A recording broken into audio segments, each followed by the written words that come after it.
Welcome to the WWE Podcast, your place for the most passionate wrestling analysis on the web. Just turn Roman heel. What is WWE waiting for? When other wrestling podcasts put you to sleep, you can count on the WWE Podcast to keep you engaged and asking for more. I've been watching wrestling for over 20 years, and that was one of the best matches I've ever seen. This is unlike any other wrestling analysis. So without any further delay, let's get the show started right now.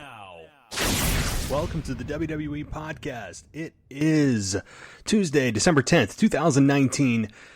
Guys, welcome to the show, and we're going to get to Monday Night Raw and all of the insanity that was Monday Night Raw. Some really awesome stuff, too. There is and are some things that you will hear me critique and be a bit critical of, and rightfully so. But there's a lot of good here. A lot of good in a show that it felt different. There was something about this show that just felt different, and it felt like a turning point for a lot of different reasons, and we're going to get to all of those with Seth's official heel turn and aligning himself with Razor and Akam, the AOP, and making it official. A very heartfelt promo. I think a lot of truth was in that for Seth Rollins, and so that was pretty cool to hear.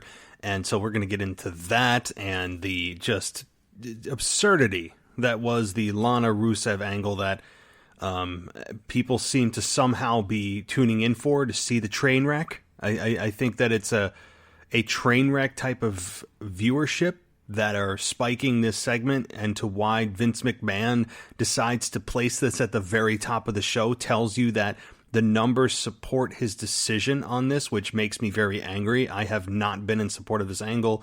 I have said it's been tolerant at times, and Rusev's performances at times have been the saving grace for this disaster of a Jerry Springer, Vince McMahon fantasy angle that he just can't help himself with. It's right clearly from Vince's brain and Kevin Dunn's brain of their constant struggle with and their goal of disassociating themselves with being a wrestling company by throwing out angles like this. But these are the exact angles that drive fans crazy, fans of wrestling crazy, and also give those who don't like wrestling a really ammunition to fire back at fans that do. It's that type of angle. So we're going to dive into that just in a moment. So before we do that, though, I want to invite you guys to check out the ad-free version of this show. It's on Patreon at patreon.com/WWE Podcast. So you can head on over there and get yourself an ad-free version of this show. If you don't like the ads, you feel like they're interruptive, well, easy solution. Head over there and get yourself on board for just $1 a month. You can get the entire library of this show ad-free. And lots of other good stuff on the way. You guys know the deal. You can go up from there and get tons of other big bonuses. And I'd invite you to check it out. But let's get to Monday Night Raw. Let's just do it. Let's go to the very top of the show here, where it was Jerry the King Lawler. And don't worry, but by the way, this is the go-home show to TLC. You wouldn't know that there's a pay-per-view coming, but this show mildly reminded you that there's a pay-per-view on Sunday. And WWE certainly sent the message that this is a C pay-per-view. I mean, it just is. And, come December, I expect nothing less. So this is not a slight on WWE, because to be totally frank, the nature of the business every December is to kind of put things on hold, do programs that are maybe run its course, or string out programs longer than needed to go past December into January, when we have the Royal Rumble of that really restarts things, and you get right into the WrestleMania season. So to me, this is nothing more than kind of a hold me over. I don't expect any major developments. And this is the perfect example that you could use if you are against once a month pay-per-views, where you could say, how about we only hold a pay-per-view when it's worth holding a pay-per-view? And this is just, it's kind of one of those, it's on the calendar, we got to do it. rather than saying, hey, let's build to a pay-per-view and build to a card and develop storylines in a proper amount of time so that when the pay-per-view comes around, it makes sense to have it and you have enough build and expectation and you have anticipation built for the pay-per-view. In this case, if anybody is actually anticipating TLC, I would ask that you see your local medical facility, because I just don't know how anyone is super excited about this. And, this week, I will cover it, of course. I will still watch it, of course. And am I mildly excited? I guess, because it's a pay-per-view and, we'll get tables, ladders, and chairs, and we get to see and hear toys referred to, chairs and ladders and actual weapons referred to as toys. Even Samoa Joe making that cardinal sin reference of saying that, weapons were, somebody was going to the toy box. I forget who it was. It might have been the Kabuki Warriors before they put Becky through the table. He's mentioned, they're going to the toy box. I don't understand how that's beneficial to, or in a way that makes this segment feel more important and makes it seem like what's happening to Becky is serious. When you refer to toys, I don't think serious. I know it's a cute way to refer to weapons, but we don't say the word weapons. I don't know what it is. I just don't understand the logic behind referring to weapons as toys. But we'll get a lot of those references on Sunday, I'm sure, because it's a cute way to refer to weapons. So get ready for that at nauseum come Sunday. So anyway, we start out with Jerry the King Lawler on Raw. And, of course, Jerry the King Lawler is the one to be hosting this, because who else but Jerry the King Lawler to get involved in scandals? And nothing like a scandal to get Vince McMahon's eyes perked up and paying attention at a production meeting. Nothing like a good scandal. We don't need that wrestling. It's all about the scandals and, entertaining TV or whatever the hell he thinks this is.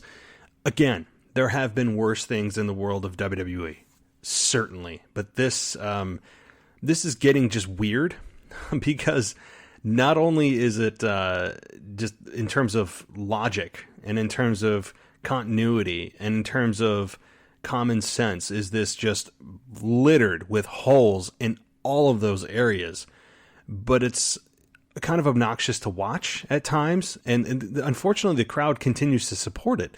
Which is why Vince goes, "Oh, damn it! I told you this is good. You know what, right?" So, anyway, let's go here. So, Jerry the King Lawler comes out and he invites Lana out, who comes out with her lawyer, and Rusev comes out next.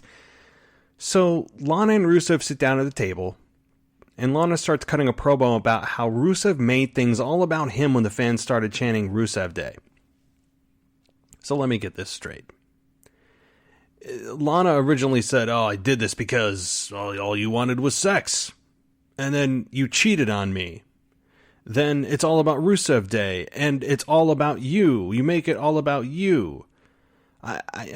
And this is what makes it even weirder, right? So Lana says that she is waiving the distance clause in her in her restraining order for tonight, so that they could get this signed. But hey, you can actually have these mailed in or just meet separately with your attorneys. But hey, so she has a waiver on the distance clause. And then later in the promo, in their just obnoxious argument, we have Lana say that if you take any steps closer, I'll have you go to jail for a very long, long time. So I guess you can just arbitrarily decide when you want to activate the restraining order restriction and just verbally say that you're going to now start upholding the distance clause. Isn't that what a restraining order is in and of itself, though? There's not really any other provisions as far as I know. The biggest is just you can't come within X amount of feet or yards or miles of this person, right? I don't know. So I guess you can just arbitrarily decide when to activate it and not just by saying it. That's a thing legally, right? So we have her coming out and Lana continues ranting, says she's smart and intelligent and blames the WWE universe. I still hate that term. It's been invoked now for like 7-8 years or something, maybe more, and I just can't stand this corporate label they place. They can't just say WWE fans. They have to say universe. Why? And just they're fans. I'm not a universe. I'm a fan of WWE. Well, it's an all-encompassing term for the fans. It sounds stupid. There's no other way to put it. Does anybody else feel this way? Or am I the only one that just continues to rag on about this WWE Universe label? We're fans. I'm a fan of WWE. I guess fan is an antiquated term, probably according to Vince McMahon, and I don't know. I'm on a Vince McMahon tirade right now. Okay, moving down. Lana continues, and Rusev tells the fans this is what he had to deal with his entire marriage, and points to some footage on the screen of Lana and Lashley being arrested last week. And Lana freaks out and starts ranting again. He'll never find someone like her. Rusev says he can barely stand her and doesn't want to find someone like her. And Lana says Rusev chose WWE over her and screams. And I mean, it's bizarre. And her threatening to put him in jail for if he violates the restraining order, which again she just activated by saying it, is laughable considering the last 3 times he violated it. In the restaurant, throwing Lashley off the stage, and last week, none of that makes any bit of difference. And she said that if he violates it every single time, he's going to go to jail, of which he has not done. And I can tell you, if you violate a restraining order that blatantly, you do go to jail. So it makes no sense how Lana never invoked him or enforced that on him to have him arrested. It's just empty threats, and none of it ever came to fruition. It's bizarre. So, I mean, can you tell this storyline was not thought out? Can you tell it was just like a brainchild of Vince McMahon in a boardroom meeting and production meeting saying, what if we have Lana and Rusev get a divorce, and it's Lana comes out and starts making out with Bobby Lashley? Wouldn't that be great? You know what? I want to say the word, but it's PG. I just can hear the nonsense, but no congruity and no structure put around it. It's the most flaccid, there's a word for you, loose, just bizarre structure around a story that I've ever seen. It's all over the place, and it's impossible to follow. And I don't know. So let's move on and put on. And honestly, what makes this even harder is Lana's performances on the mic are weird. I think the only thing good about it is she's a really nice to look at. Yeah, she's a really good looking woman. Okay. Yeah, I know that, but that's really the only redeeming quality at this point. She has weird inflections and moments when she pauses when she shouldn't, and sometimes her emotions don't feel legitimate. She's not the worst promo in the world. I just don't think she's found her stride yet, which also makes this kind of double bad. And Rusev, honestly, he's had his moments, but Rusev, I think, is underperformed at times where he could say lines that would be much funnier and more time, better time than the things that he said. I'm just ranting. Okay. So, let's keep going here. They argue over the custody of their puppy. Yeah, they actually do this. And start yelling. Lana signs the divorce papers first, and Rusev says before he signs, he needs something from Lana. He wants a match with her boyfriend. Lashley comes out, starts talking trash, and says that once he signs this paper, he's going to marry Lana. And Rusev says that's fine, as long as he still gets to fight Lashley on Rusev Day. So, all right. Yeah, I'm going to move on from this segment because I'm interested to see what the numbers were for this segment in particular. If it was something that Vince McMahon was envisioning the numbers for, and hopefully does not validate his incessant need to have these entertainment, and I put that in air quotes, these entertainment segments over valuable wrestling. I understand this needs to be sprinkled in, but it was just I just feel like it was just loosely talked about, and someone said, well, let's just put it together, make it make sense. And it just hasn't. It just hasn't all the way through. There's no follow through on Rusev actually being arrested for violating restraining orders. There's still no explanation and follow up to the cheating. If Rusev was actually, or if Lana actually believed he cheated, and why did Lana believe Bobby Lashley cheated? Or I'm sorry, why did Lana believe Bobby Lashley that Rusev cheated and not just ask Rusev? I mean, that's because that was the first time he heard about it. There's so many things. It's bizarre. Okay, moving on the line here. Kevin Owens is backstage. Owens says that Rollins is the one who told AOP to attacked him last week. And he thinks it's because he's the only one who stood up to Rollins during his little speech.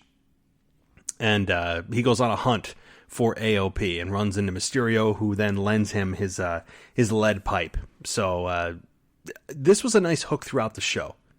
I like when there's a hook or a main storyline woven throughout the show. It has worked in the past. It's a tried and true formula. And I like when they do this because it keeps you wondering what's the payoff.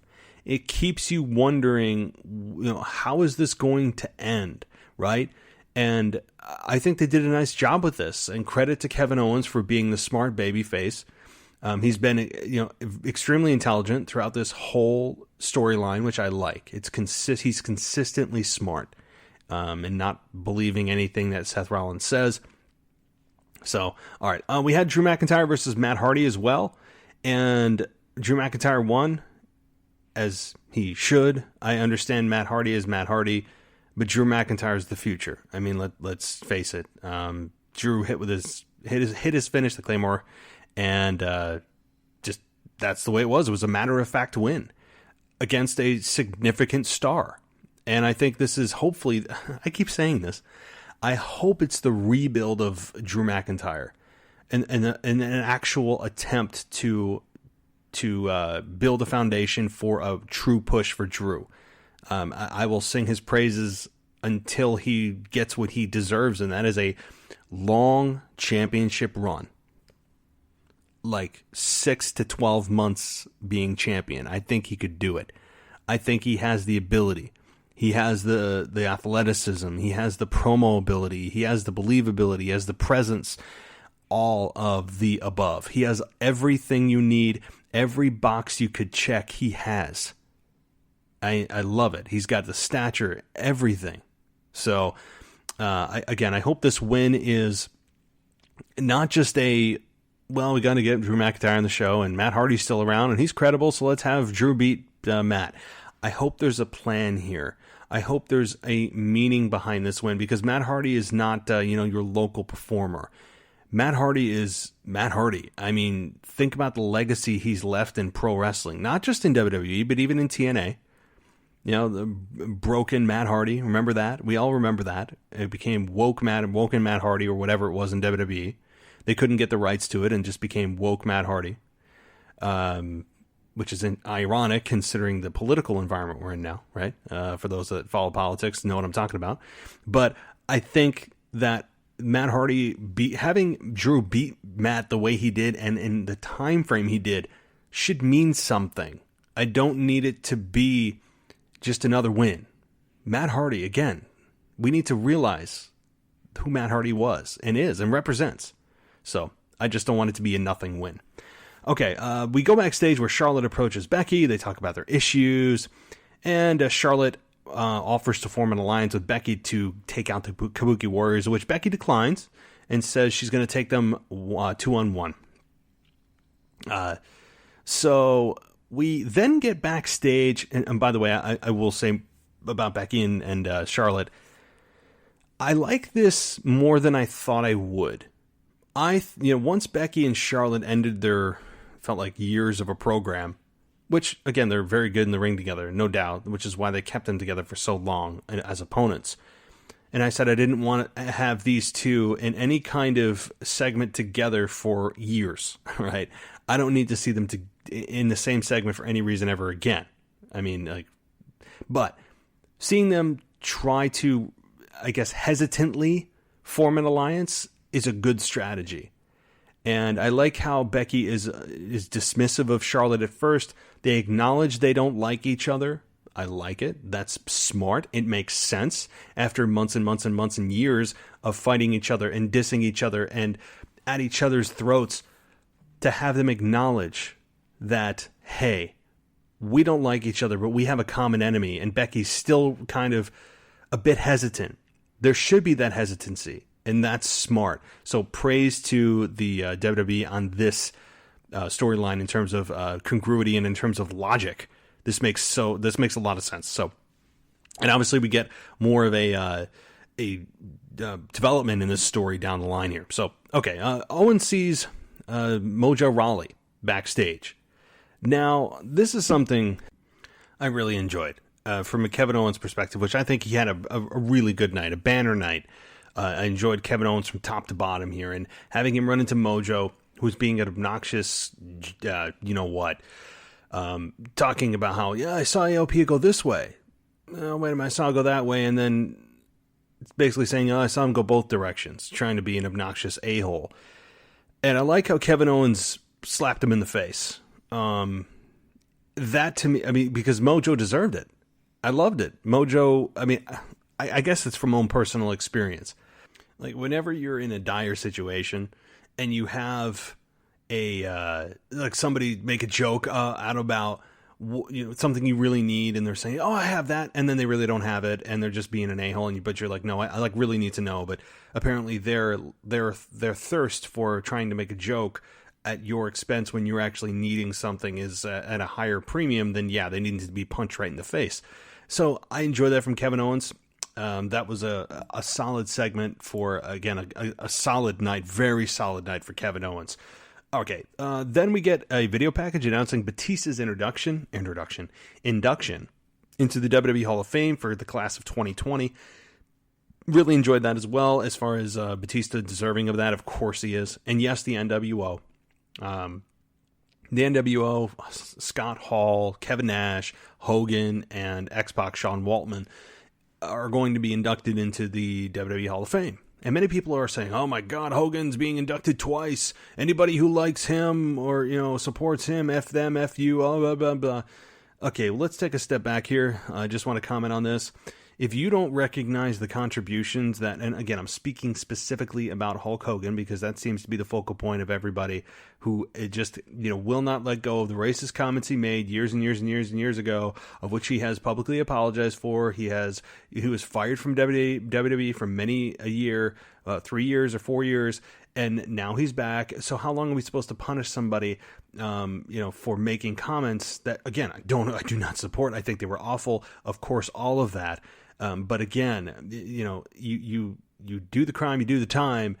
Are we just supposed to basically blackball him forever? Consider the contributions he's made. Consider the contributions that Hulk Hogan has made in his career to the sport of professional wrestling. And when you talk about the NWO, how can that group not be inducted? Are you going to just cut off your nose to spite your face and say, well, the NWO is going to be inducted, but F Hogan, he's not going to be there? You can't do that. Hulk Hogan was the face of the NWO. So you're just going to, again, you're going to sacrifice the whole group's induction because people are saying F Hogan. Grow up. Seriously. I mean, the whole thing is, the world is run by how people feel. Everybody's feelings. Everyone's got feelings. Everyone, that doesn't make me feel good, or no, that's offensive. Everyone hides behind their identity. I'm getting all political. But the fact of the matter is, the contributions that Hulk Hogan has made is undeniable and should absolutely be recognized in the professional wrestling world. The comments that he made years ago that were being recorded at his, not of his knowledge, okay? We all know that, and there's no disputing any of that. We know that. But to negate everything he's contributed to the wrestling world for the silly comments he made, of which he's apologized for and been punished for, I think is a little bit, it's a little bit of overkill to really destroy everything he's done because of that. I mean, so anyway, I think I've made my point, but the NWO absolutely are deserving. I don't care if Hogan's in twice. I don't give a damn, right? Think about this. What about D-Generation X? Yeah. Inducted. You're saying they shouldn't be inducted twice? Shawn Michaels of his own career and the D-Generation X character? Or D-Generation X group? I mean, you can make how many examples? Just because someone shouldn't be inducted twice. Get over yourself. Seriously. All right.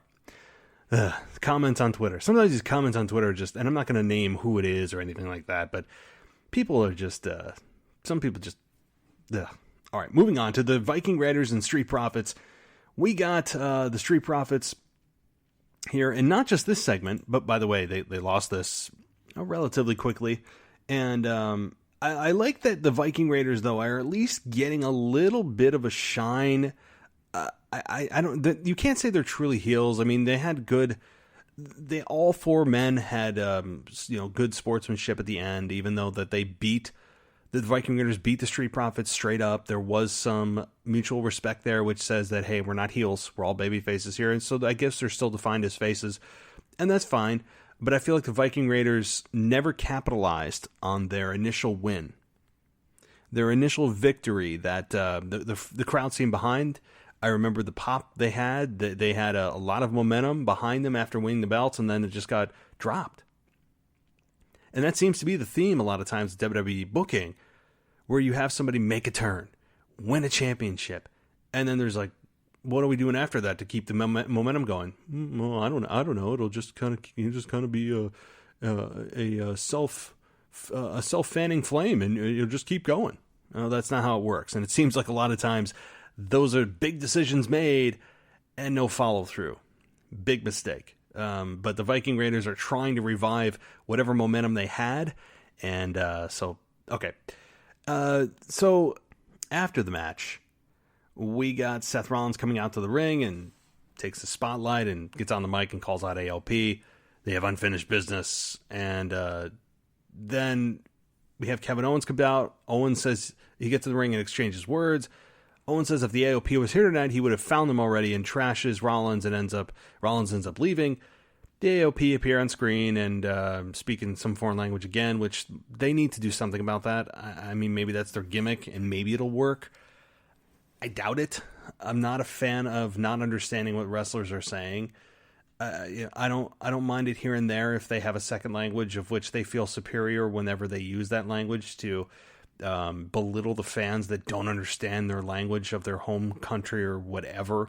But if they are 99% of the time speaking in their native language, it's not a good way to communicate to fans that 99.9% do not understand what the F you're saying.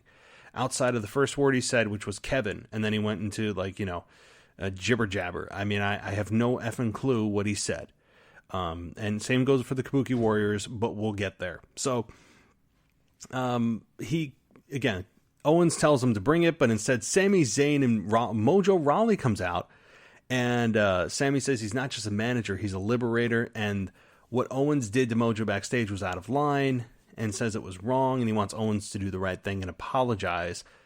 He asks Mojo to apologize, and Mojo gets in Owens' face, and Sami tells him to calm down, and Mojo says anybody can be a tough guy with a pipe in their hand. Owens throws him the pipe, then gives him a stunner. Sami retreats, and Owens nails Mojo with the pipe. Good stuff here. A little bit stone cold here. I'm fine with that. I don't want him to be a direct reflection of Austin, but the stunner is synonymous with stone cold. This was a kind of a stone cold moment. I enjoyed it. I enjoyed Mojo Rawley, for the first time getting the spotlight in a way that might have been the most in his entire career. I mean, yeah, he got laid out on his back, but he showed a little bit of something here. I feel like he can be a much better heel than he can be a babyface. There's something here. There's something here with Rawley, and I know it was brief, but Mojo Rawley has something that maybe they can build on. And I love how Sami Zayn at least explained how the hell he's here. That he's got a managerial license, which I don't even know if that's a thing, but apparently it is. And that since he has that license, it allows him to go between shows. I like it. Thank you for explaining. At the same time, I knew WWE could not help themselves but violate the draft sooner rather than later. So there's that too. But I at least like that they explained it. Back from commercial break, we see Kevin Owens walking through the halls of the arena looking for AOP. And then we get Aleister Black versus Akira Tozawa, of which, guess who wins? Aleister Black, right? No surprise there. Aleister Black continues to just win against these lower mid-card guys, and it's almost as if he's kind of a pot simmering, and they're just continuing to stack up wins for him, establish him as a big threat, so that when he gets to a competitor that is a little bit tougher, a little bit harder, a little bit more legitimate, how is he going to stack up against them? So I'm fine with this. Eventually they're going to move him up. Nothing wrong with this. Humberto Carrillo versus Andrade. Some good offense at the beginning from Humberto. Several kicks, standing rolling moonsault for a 2 count. Andrade set up Humberto for the running knee strike in the corner, but Humberto dodged it, hits a drop kick, then an Aztec press for a 2 count. Andrade came back with his running knee strike, but Humberto fired back with a running kick. Then Zelina gets on the apron, and Andrade ends up accidentally running into her and knocking her to the floor. Humberto hops up on Andrade's shoulder and pins him with a victory roll for the 3 count. The only thing coming out of this, first of all, Humberto Carrillo winning is, I think, needed for Humberto, who continued to put up a good fight, or as Michael Cole would say, a very game Humberto Carrillo. That seems to be, well, it's not even Michael Cole, it's just the announcers in general are, what's the word of the day? What do we say? Are they very game, right? Or would somebody take them to the limit? I don't know, whatever the phraseology of the day is, but Humberto needed this win more, I think, than Andrade did. I think the development here for Andrade is that he and Zelina, for the first time, had a miscue. Can they survive it? Is this a trend? We'll see. That's the story here. Not that Andrade lost, but how he lost with Zelina is Andrade's story. And the bigger story for Humberto is, hey, getting a win. He needed a win. He needed one. Okay. But after the match, Zelina and Andrade get into a shouting match. So, again, take that for what it's worth. It could be just temporary. Maybe they'll resolve it next week, but could the two be on a split? I hope not. I like Zelina and Andrade. I think she adds a hell of a lot to his character. I really, really do. I think she adds more than the average manager does. Okay, Rey Mysterio's backstage for a promo. He gets says the U.S. title means everything to him and cuts a promo on AJ, and then that's pretty much it. We get a promo for Austin interviewing Goldberg on the WWE Network, which I can't wait to check out. Very interested in that. I love the Broken Skull session so far. I know it's only one episode in with Taker, but I like the format. All right, let's see here. Kevin Owens is shown backstage walking around again with a metal pipe, finds the truck that AOP arrived in, and it looks like there's somebody sitting in there after he just basically trashes the van with smashing the windows, putting the scratches on the car, busting up handles. He gets into the van in the back and looks like someone's sitting there with his back turned. AOP attack Owens from behind and beat him down. They slam Owens' head into the van of the door, and then Seth gets out, revealing the hoodie he has on and an evil look on his face, and gives a curb stomp to Owens on the arena floor, and then Seth walks off with the AOP. So here's where the full turn happened. I mean, yes, the turn happened at that moment, but here's Seth's explanation. And I'm surprised that they actually went this far to explain it on the same show. It felt like it was what would happen the next time Raw came on the air next Monday. I think it was done because we have a pay-per-view Sunday, and they wanted to firmly establish Seth as a heel, and they wanted to get this group together to do some damage at TLC. I think that's where they were going. So that's why they had to kind of put this 2 segments into one show type of deal. But Seth comes out and says, "What do you want from me?" And says that he used to get along with the WWE fans, insert your own stupid corporate word there, but something went wrong and they don't like him anymore, and he can't figure out why. Seth says he doesn't take nights off. He fights through injuries. He puts it all on the line in the ring for each and every one of us. And as Seth says, he sticks his neck out for fans in the ring and in the media, and in return he gets spit on and disrespected. And he told everyone last week he had nothing to do with AOP. That was the truth, but that wasn't good enough. Since fans jumped on the Owens bandwagon and they wanted to push him, it's time for him to push back. He says that the fans and Owens drove him to stand side by side with 2 men who understand, the AOP The AOP come out to the ring and stand next to Rollins, so it's symbolically, it's now official. They all leave together, and as Owens is being loaded into an ambulance, of which I would not want those EMTs working on me. They could not get that stretcher into the ambulance.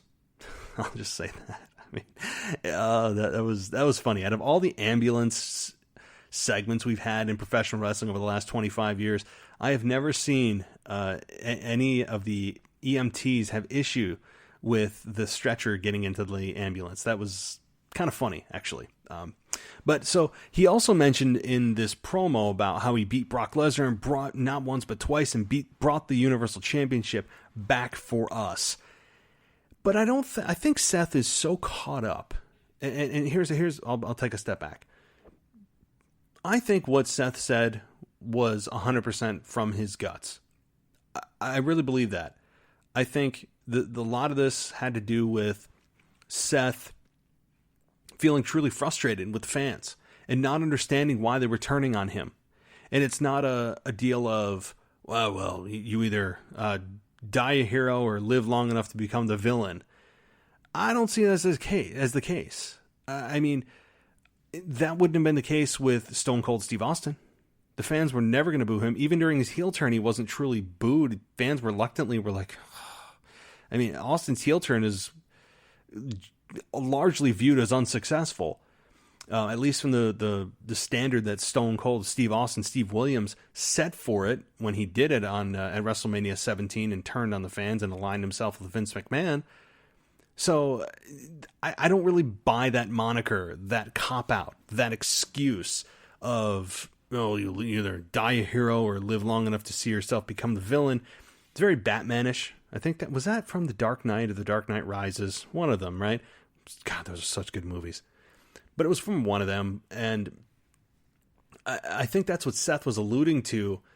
He made the reference, not in this promo, but it was in WWE Backstage that, look at Tom Brady, people just want to see somebody knock him off his perch. I don't think Seth is seeing the forest through the trees here. I think Seth is a little bit delusional and drinking too much of the Kool-Aid that WWE management has been forcing him to drink. I don't think it's a fact of, well, you got to the mountaintop, now we want to see you fall. I don't think he was ever that great of a babyface to begin with. And here's some of the things as to why the fans, I think, turned on him. I've been watching this long enough to feel it. I felt it. He never truly connected as a face. He felt a bit inauthentic. He was saying and doing all the right things, as he said. That's the problem. He seemed a little bit too good, or all of his speeches and his promos of the "we did it" stuff, all of that was a little bit too clean. It wasn't real. That's your problem. It was too polished. And so that was one problem. And then you look at the fact of Becky Lynch and Seth Rollins when they teamed together against Lacey Evans and Baron Corbin. They had terrible on-air chemistry, obnoxious on-screen chemistry, of which Becky has rebounded and Seth didn't. That was awful. Awful.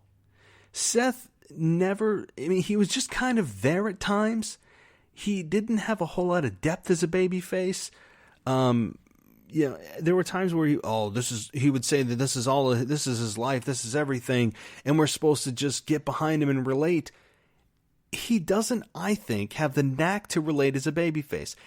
He doesn't. He has done so many heinous things, turning on the Shield, being responsible for the Shield's destruction, joining the Authority, only to be dumped by the Authority, and then he was forced to leave the Authority, not leaving of his own accord. And then just the way he speaks, his promos, his voice tone and inflection, his natural voice screams heel. You put all this together, and it's just a recipe for, you're boring us, Seth. I mean, you got to the mountaintop. We could say that we were tired of Brock being champion, and we wanted to see someone take Brock down, but just only because Brock Lesnar held it forever, and he wasn't there. It wasn't so much that we wanted to see Seth as champion. We just wanted to see someone who was believable enough to take it away from him so that we could have a championship that is actually on TV, at least semi-regularly. And that's what I think it was. And Seth was the only believable guy that could do it and was really good in the ring. And it's not about Seth, I put it all on the line for you guys. Here's the thing. Here's the thing that I think a lot of people are missing in today's 2019 professional wrestling ideology. It's not about always having 5-star matches. I am not of the belief that having 5-star matches consistently will make you a huge star. I don't believe that. And when I say 5-star matches, I'm talking about the standard that is set by 2019 and soon to be 2020, where we have to do kickouts of finishers and crazy moves and crazy reversals and 720 splashes and 14 suicide dives. That is what 2019, 2020 wrestling has become, of what the definition of this is awesome chants are deserving of. And I'm not of that belief. I'm not in that crowd. I'm of the belief of having an awesome story. Awesome story. Put it on damn creative. Put it on creative to come up with these stories. That's their damn job. And yes, execution is the other piece, of which you have to have agents help the performers, help the wrestlers do what they need to do to execute it execute it in the way the vision was laid out. And there are two players in this. In the success of a storyline coming together and the match being great. I don't always need a 5-star match. It's not always about having a 5-star match, at least in the standard of today's 5-star match standard. I don't need that. I need a great story, intriguing characters, over-the-top characters that are believable, promos that don't feel mechanical. Everybody doesn't need to have a zinger line at the end of every promo. Everybody's too polished. Everything's so squeaky clean and cute with the lines that are delivered that it doesn't feel authentic because it's done too well. It's a really weird dynamic. I don't need promos feeling so cute and so well thought out that it's not believable.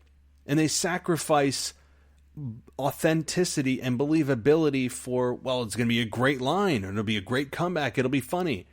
No, I would rather have a guy or gal go out there and give me what's in their brains, know which direction they're going, tell me how to get there, and I'll get you there, and have intriguing characters that can go out and can put on a good match, but tell a good story in the ring at a pace that a story is supposed to be told, and that's chapter by chapter. It's almost as if in today's world of wrestling, and even, again, in WWE specifically too, you have almost a speed reader who is controlling the WWE or the wrestling world. In other words, I have somebody who's just going flip, flip, flip, flip, flip the page, flip, flip, flip, flip, flip, flip, flip, instead of someone who's dissecting and digesting what they're reading and understanding the story going on, and having a commentator talk about what's going on in the ring and not just speeding through, talking about other crap. Let's get to the next thing. I feel like the matches go too quick. And I don't, okay, so I'm ranting. But anyway, I don't even know how the hell I got here. Let's get back to Monday Night Raw because I'm going way off. But the whole Seth thing is how I got here. I was looking at my notes. That's how we got here with the whole Seth deal. I will praise this for the fact that it felt real. I am 100% behind Seth Rollins and AOP. I think that's a hell of an intriguing group. You have Seth and two heaters, two heavies that can do his bidding, do his dirty work. And if he's blaming the fans because we're the ones that turned on him and now our negativity has forced him to do this. I love that. Not taking any responsibility for anything. That's a completely just a completely heinous trait to have. It's a unlikable trait to have, and that is a great heel in the making. So I'm very interested to see what Seth, the heel 2.0, can do. Very interested. So I'm loving this pairing. I like his promo, but I think that Seth's thinking is faulty as to why the fans, quote, turned on him. They have to look no further than creative. Sometimes your execution, you have a natural inkling to be heel anyway. WWE effed up your return at Extreme Rules when he returned, and I forget what year it was, 2012, no, 2015, 2015 when I had Extreme Rules. The fans were ready to embrace him. They didn't. WWE turned him heel, and that was a massive misstep. So many different things, guys. Just a litany of things. So, what do you want from me, Seth? I want you to be authentic. I want you to do and think and tell me what you're thinking without actually trying to remember what you just read backstage. That's what I want from you. I want a heel Seth Rollins, because I think that's you're better suited as. You are very bland as a babyface. That's what I want from you. So you want your answer? There it is. Okay. Becky Lynch versus Asuka and Kairi Sane. I liked this match. I thought it was very good. Having Becky not lose, but just have Asuka pulls Kairi out to ringside as she was being put in the disarmor. And then Becky follows him outside. Asuka hits Becky with a steel chair, and the ref calls for the bell. So yeah, Becky won, but it was by disqualification, so it doesn't really count, I guess. Asuka and Kairi set up tables at ringside. They lay Becky on it, and Kairi goes up to the top and gives Becky the flying elbow drop through the table onto the floor. Becky is backstage getting iced. Charlotte comes in, then leaves, and Kairi and Asuka attack Charlotte. They beat down Charlotte in the hallway and leave. So that leads to an interview backstage where they challenge Charlotte and Becky to a tag team match, and they'll put their women's tag team titles on the line. This is where things kind of go off the rails for me. As much as I'm enjoying Kairi and Asuka as a team and becoming relevant and badass and legitimate and kicking women's asses, which I'm 100% behind. I think that's a great strategy. They feel more relevant. They have new entrance music. Although their attire and their struts to the ring don't really fit their new music, it's particularly Kairi Sane, who's still twirling her umbrella around. I would like to see them be more of a cohesive unit and conform to the great music that they now have together. Just their movements and their entrance isn't syncing yet. They have the music now. Kind of modify your movements and your outfits. I think your attire would help. So. And also, I don't understand the fact that they're heels offering up their tag team championships to Becky and Charlotte. I mean, that doesn't make sense either. It's a little bit backwards, but I'll roll with it because I don't feel like getting on another rant. So we have Eric Rowan and an enhancement talent. Eric Rowan destroys this individual. I didn't get his name after he grabbed the cage that's carrying something and tried to take it, but I guess Eric Rowan caught up to him and gave him the iron claw 4 times, something like that. The ref called for the bell, so I don't even know what to make of it. He yells at this individual and goes up to the cage and says that everything's okay now, and he called it somebody, or someone rather. If it was so precious to him, wouldn't he have, as he's in before the match, instead of having it 60 feet away at the top of the ramp, brought it back to the ramp so he could keep an eye on it? If it meant that much to him, I don't know. Okay, poking holes in logic. That's just what this show does. Poking holes in logic. Maybe I'll just rename the show. Okay, so back from the break, Becky and Charlotte are shown in the trainer's office. And they seem to agree to challenge Asuka and Kairi for their tag titles at TLC. Again, still reluctantly, Becky more so. Makes sense. I'm fine with this. And do I expect them to win? That's another discussion. That's intriguing. Having Becky 2 belts again, which I still don't like that nickname, but having Becky and Charlotte as tag team champions, could it happen? Very much so. Again, tune in Saturday for your TLC predictions, and tomorrow for Wrestling Nostalgia, and then Thursday and Friday for your AEW and NXT reviews. So lots of shows coming up this week. We then get Angela Ford and Ford and Dawkins from the Street Profits. They started an SNL Weekend Update themed skit. They talk about some matches for the TLC card and then crack some jokes about the competitors. I don't know. I think Vince McMahon looks at these guys as in comedy, kind of like he looks at Heavy Machinery as comedy, particularly Otis. I don't know if I didn't hate it. I went into this when it first came up. I said, "Oh, this is going to be terrible." Then I came away saying they didn't kill it, right? I mean, if they're using them as just props to promote the pay-per-view and give people a lineup, fine. I don't know if this is going to be something consistent, but okay. Rey Mysterio versus AJ Styles for the United States Championship was next here. Good match. I really enjoyed this match. I think it would have been about 11, 12 minutes. Great match, except for the end, right? I mean, they botched the end. I'm not going to get on them for that because that was a tricky move to do, a Hurricane Rana into a Styles Clash. Two professionals out there, you're going to have a clunker of a moment every now and then. It's just going to happen. Unfortunately, it had to be the final move set of the match. So it's what people think of.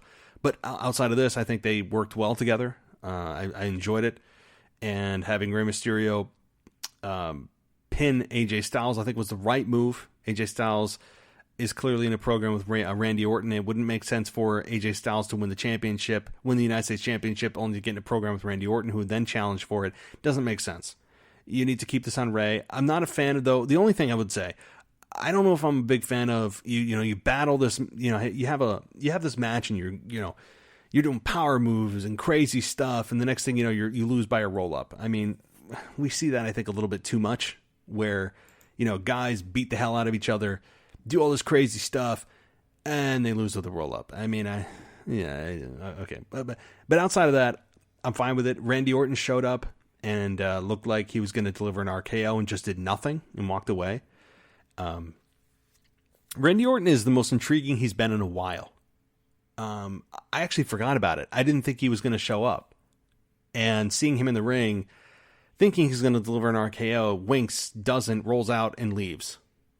Imagine that, man. You travel, you work out, you get to the arena, you're sleepless, and they're like, well, what we're going to have you do, Randy? We're going to have you just kind of roll in the ring, wink, and you're going to leave. All right. I'm sure Randy didn't oppose Mr. Longevity, and he's all about longevity, and rightfully so. Probably like, hell yeah, guys, sign me up, right? Sign me up. But just interesting. I'm sure in the dark segment, maybe after the camera went off, they probably had him hit a couple RKOs so that the live crowd was going sent home happy.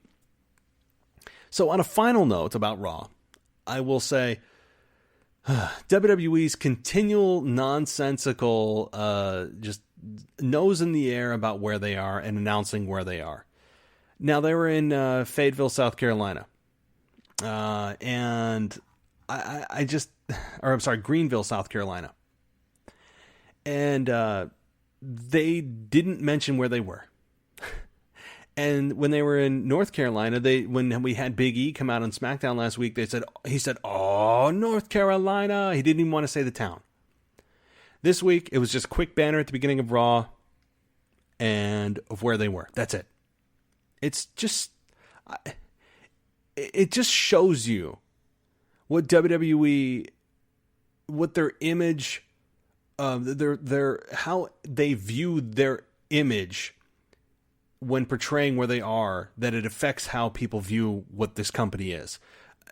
Maybe I said that wrong. They are so concerned about what people will think and their sponsors will think and their stakeholders and stockholders will think if they announce where they are. And if it's not a football NFL city, if it's not Chicago or LA or New York or Miami or wherever, Dallas, that they're gonna think that this company is small town and that this is one of those wrestling companies that goes where the territories used to go. It's such small thinking. It's just so stupid, and it's so noticeable when they do this. Like, what is the problem announcing where you are? I understand anytime they're in Chicago or LA, New York, Dallas, Miami, you name it, Sacramento even, San Francisco, Philadelphia, name an NFL city, and they will say that name a minimum of 10 times during the show. 15, 20 times maybe. You come to Greenville, South Carolina, you'll be lucky if they mention the state you're in. They won't. It's so small of them.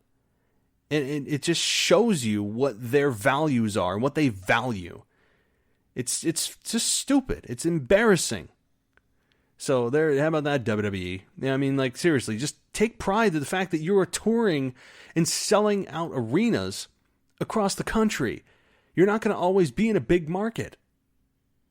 But no, that's not the case. Well, we're just in South Carolina. We're just an all-encompassing. We're in an all-encompassing Raw.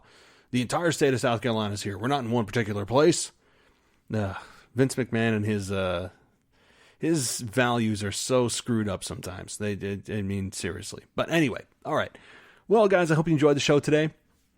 That was a blast. I really enjoyed talking about Monday Night Raw, which I think was overall very good. Yes, of course, I had some had some qualms about Lana and Rusev, that whole thing, and Bobby Lashley, of course. And then Seth Rollins' explanation of why he did what he did, blaming it on us. I think that was good, but it's a faulty thinking because I believe it's his true thinking. And his alliance with AOP, loved it. So very interested to see what they do to follow up on this and how things play out at TLC. Again, the TLC preview prediction show with Ashley will be done on Saturday, where you guys can hear our thoughts. And, of course, the AEW NXT review and your Wrestling Nostalgia comes to you tomorrow as I am traveling, but I'll bring all of my podcast equipment with me so you'll be able to get your Wrestling Nostalgia fix tomorrow night. All right, guys. Thank you so much for listening. As always, I'll talk to you next time.